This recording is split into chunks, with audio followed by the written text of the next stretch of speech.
আসসালামু আলাইকুম রহমতুল্লাহি আবরাকাতু।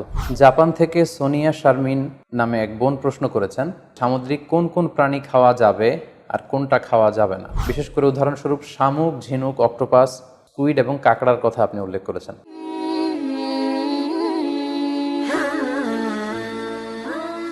এক্ষেত্রে আমরা বিশ্বাসীরা এই মূলনীতি সবসময় অবলম্বন করতে হবে যে যেটা তৈগিবাত পবিত্র সেটা আমাদের জন্য খাওয়া, সেটা কনজিউম করা আমাদের জন্য হালাল, আর যেটা খাবাইস অপবিত্র সেটা কনজিউম করা আমাদের জন্য হারাম। তাহলে আমরা এই সিদ্ধান্তে উপনীত হতে পারি যে সামুদ্রিক সব ধরনের প্রাণী খাওয়া বা সি ফুড খাওয়া জায়েজ, যদি এটা স্বাস্থ্যের জন্য ক্ষতিকর নয় বা এর মধ্যে বিষাক্ত কোনো জিনিস নেই, এটা যদি প্রমাণিত হয়।